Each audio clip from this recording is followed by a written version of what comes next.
Nissan is set to unveil some new concept cars at the Tokyo Motor Show that could someday make it into production. The new cars are NISMO versions of the Leaf EV and the Serena minivan. The Leaf NISMO concept will feature the latest version of ProPILOT single-lane autonomous driving tech. That tech allows the car to park itself automatically with full control over accelerator, brakes, steering, shift changing, and parking brake. The car also has e-pedal like the standard Leaf that allows drivers to come to a complete stop using only the brake pedal. Nissan says that the Leaf NISMO concept has a sporty NISMO exterior with parts that help enhance aerodynamic performance and reduce lift. The interior is black with red accents.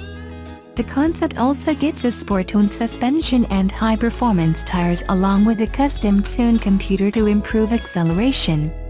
We've driven the 2018 Leaf, and for more details check out that story. The Serena NISMO minivan concept is fitted with an updated exterior to make it look sportier featuring custom aero parts. The interior gets the signature NISMO red stitching as well. There are no images of either concept car at this time.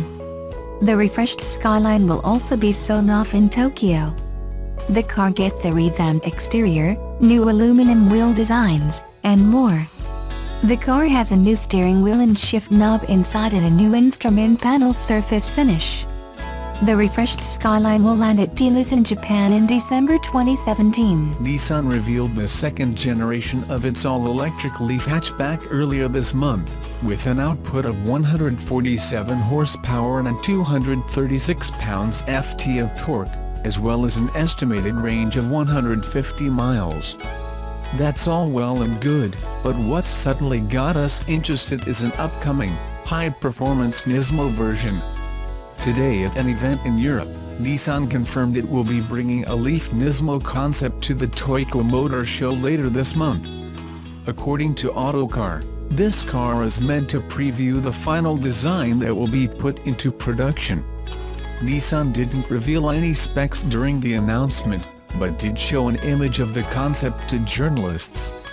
Compared to the normal Leaf, the NISMO concept features a more aggressive red-accented front bumper, red-accented side skirts, a partially blacked-out hood, a black roof, and different wheels. As of now, there's no telling what other sorts of suspension or battery output upgrades Nissan will give the Leaf NISMO, if any, so we'll have to wait until Tokyo to find out. Niche is the word for the 2017 Subaru XV 2.0 IL Premium. In its second generation, the XV remains a lifted-up-in plastic-clad version of the Japanese brand's impressive small hatchback, so it technically isn't a small SUV. Yet with a permanent all-wheel drive system, excellent ground clearance at 220mm, and even a hill descent control system, it promises to be more off-road capable than small SUV models such as a Mazda CX-3 or Toyota CHR. This middle specification 2.0 IL Premium costs just over $30 K2, so depending on the perspective it really is either one expensive lifted hatch, or an affordable SUV. The XV 2.0 IL Premium is well equipped for $32,140 plus on-road costs, or $36,724 drive-away, in Sydney, according to Subaru's online pricing calculator. For the $1,800 premium over the standard 2.0 IL, the premium adds integrated satellite navigation and a sunroof plus several other cabin features listed in the section below. Its closest rival is the similarly raised Volkswagen Golf Alltrack 132 TSI, which is based on the wagon version of that small car, not the hatch as the XV is to Impreza. It costs $35,990 drive-away, and while it lacks the Subaru sunroof and adaptive cruise control, it gains automatic headlights, wipers and rear-view mirror dimming. The Volkswagen also gets a larger boot and stronger engine, but without quite the ground clearance. The question now is whether that's enough to more highly recommend the newer Subaru. In the proper SUV segment, Meanwhile, an equivalent petrol all-wheel drive Mazda CX-3's Touring is $1,150 cheaper than this 2.0 IL Premium, while scoring 18-inch alloy wheels, versus 17-tier, digital radio, head-up display and auto headlights. Although it lacks this model's adaptive cruise control and sunroof, and gets less ground clearance, less rear legroom and a smaller boot boot. Subaru has taken the Impreza's nicely finished and well-built interior, then added some real funk and flair, plus a slightly higher driving position. Simple additions such as texture cloth trim, made from then a durable material that could be found on a Kathmandu backpack, lit the ambience considerably. The soft-touch plastic and faux leather dashboard remain, though the orange stitching likewise raises the game and better complements the trio of color screens. The 6.1-inch top-wide screen displays the usual eyesight driver assistance features, leaving the 8.0-inch high-resolution center touchscreen to display its square audio, phone, nav and Apple CarPlay Android Auto tiles, which couldn't be easier to use. While the color trip screen ahead of the driver also includes a digital speedometer. Raised seating even seems to have fixed the Impreza's driving position issue that tilts the seat base too far forward. It usually takes an electrically adjustable option, standard on top-spec Impreza 2.0 IS and XV 2.0 IS, to solve the problem, but the XV's front pews are both supportive to thighs as well as being cushy. Further back in this Subaru isn't quite so impressive. Rear legroom is generous, but headroom is only reasonable. This 178 cm tall tester's head just misses the roof. There are also no rear air vents, which are standard in the Golf Alltrack, and there's only basic 60/40 split fold flexibility to improve on the very tight boot space. With a rated capacity of 310 liters, the XV is more capacious than only some of the small SUV set, beating a Mazda CX-3 264L, but not a Toyota CHR 377L. For something priced like the Golf Alltrack 132 TSI, it also gives up near half of the Volkswagen 605L boot. Indeed, even a Golf hatch is more capacious, at 395L. What it means is the Subaru's cabin is really only good for 2 front passengers plus camping luggage. Or 4 people with a restrained weekend getaway packing ethos.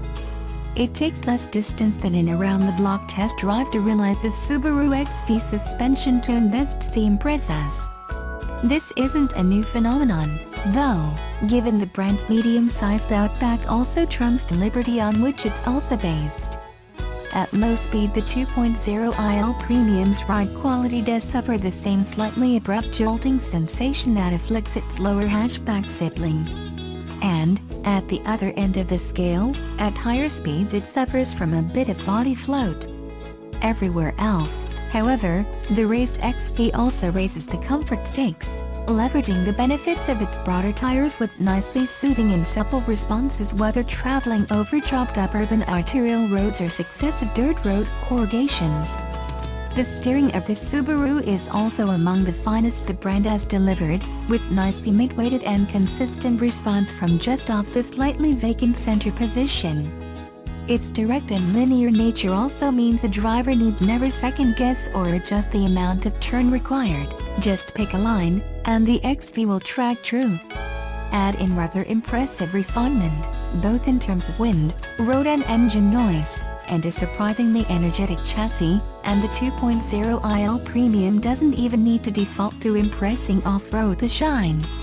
Before it gets off the beaten track, however, a flaw emerges: the engine. There is nothing especially wrong with the 2.0-liter 4-cylinder boxer petrol unit itself, which delivers 115 kilowatts of power at 6,000 RPMs and 196 Newton-meters of torque at 4,400 RPMs. However, that latter figure simply struggles to deal the portly 1474 kilograms curb weight, which is 50 kilograms heavier than the Impreza with the same engine. It makes for a miserly torque-to-weight ratio of 132 Nm per ton, which is beaten by a 1.2-liter four-cylinder Swift at 133 Nm per ton. The Suzuki costs half the price of this XV, and also teams with an automatic continuously variable transmission, CVT. For greater perspective, a 1.8-liter turbo Golf Alltrack delivers 189 Nm per ton. The Subaru engine must pay its CVT dues, though, because the calibration of both the auto and throttle in this XV enhances its drivability. Step-off acceleration, from traffic lights, is immediate, but sink the throttle more firmly and there's little to be found. When overtaking, this low-revving 2.0-liter feels as though it's gasping for air.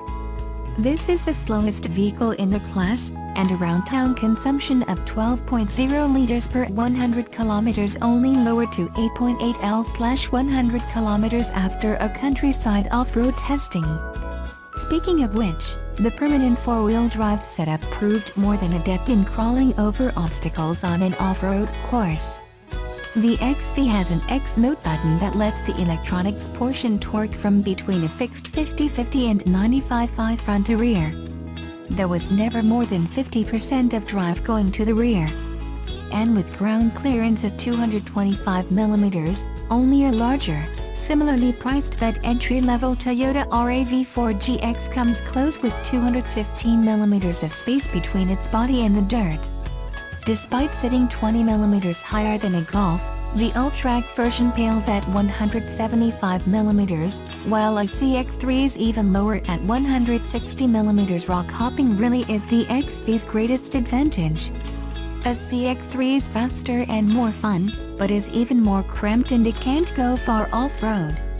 The CHR can't venture far either, but it bests the XV for space and on-road finesse while matching it for quality and refinement.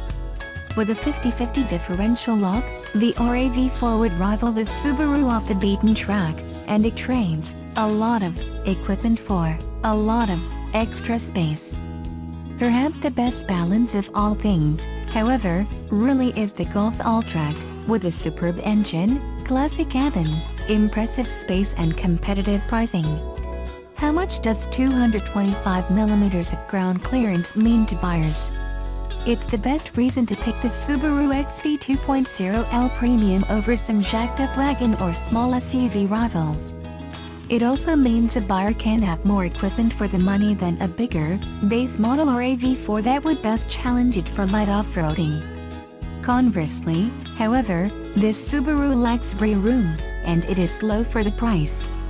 The rest of the package is so compelling that the addition of the brand's 1.6-liter turbo, as available in the Levorg wagon, could add another star to the XV score.